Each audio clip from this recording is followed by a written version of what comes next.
ሰላም ጤና ይስጥልን የተወደዳችሁ የኢትዮ ጥበብ ቤተሰቦች፣ በዛሬው የመረጃ ሰዓታችን የአፍሪካውያንን የባርነት ዘመን ወደ ኋላ መለስ ብለን እናስታውሳችኋለን። አብሮነታችሁ አይለየን። ላይክ፣ ሼር፣ ሰብስክራይብ በማድረግ ያበረታቱን። እናመሰግናለን።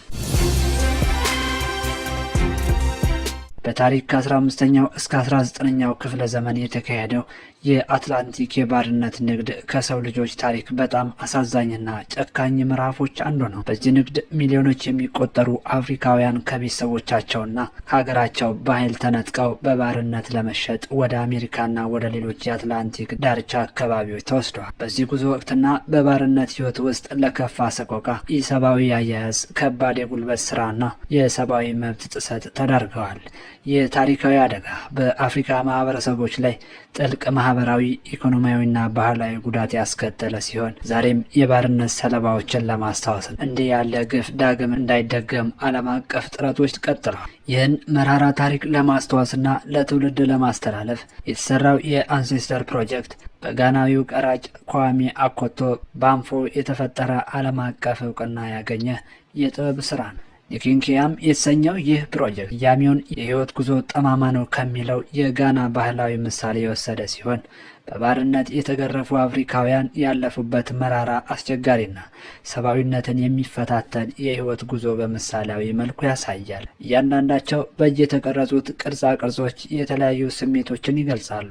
ፍርሃት፣ ሐዘን፣ ተስፋ፣ ጥንካሬና መቋቋምን በሚያንጸባርቅ መልኩ ቀርበዋል። እነዚህ ሐውልቶች ባርነት ከመፈጸሙ በፊት የነበረውን የመጨረሻ ቅጽበት በማስታወስ ታሪኩ እንዳይረሳ ለዓለም ያስታውሳሉ። ይህ ታላቅ መታሰቢያ በጋና በሚገኘው የኒኪያንኪም ሙዚየም እንዲሁም በአሜሪካ አላባማ ግዛት በሚገኘው የሰላምና የፍትህ ብሔራዊ መታሰቢያ ውስጥ ይታያል። በየዓመቱ በሺዎች የሚቆጠሩ ጎብኚዎች በመጎብኘት ስለ ባርነት ታሪክና ተጽዕኖ ይማራል። የአንሴስተር ፕሮጀክት ያለፈውን ታሪክ ከመዘከር ባለፈ የጠፋውን ማንነት መልሶ የማግኘት ተስፋን፣ የሰው ልጅ ክብርን ሊጠብቅ እንደሚገባና መሰል አሳዛኝ ታሪኮች ዳግም እንዳይደገሙ ለዓለም የሚያስተላልፍ ጠንካራ መልእክትን ይዟል።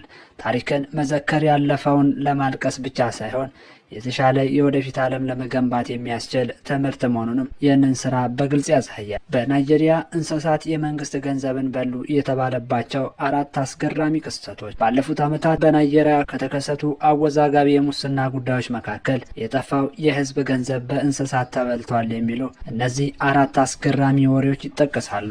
የካቲት 2010 ዓ.ም አንድ የፈተና ኤጀንሲ ሰራተኛ 36 ሚሊዮን ናይራ እባብን እንደዋጠው ተናገረ። የካቲት 2010 ዓ.ም ከሴናተሮች ጋር የተያዘ 70 ሚሊዮን ናይራ መጥፋት ተጠያቂዎቹ ዝንጀሮች ናቸው ተባለ። ሰኔ 2011 ዓ.ም አንድ ጎሪላ 6.8 ሚሊዮን ናይራ እንደዋጠ ቢነገርም በኋላ ላይ ገንዘቡን የሰረቁት ሌቦች መሆናቸው ታወቀ። ነሐሴ 2014 ዓ.ም የ17.16 ቢሊዮን ናይራ ወጪ ማሳያ ሰነዶች በምስጦች መበላታቸው ተገለጸ።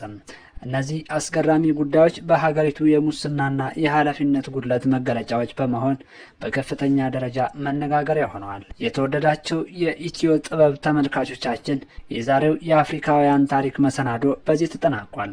ሳምንት በሌላ መሰናዶ እስክንገናኝ ኢትዮ ጥበብ ሚዲያን ላይክ፣ ሰብስክራይብ፣ ሼር በማድረግ ያሳድጉ። ጤና ይስጥልን። መልካም ሳምንት።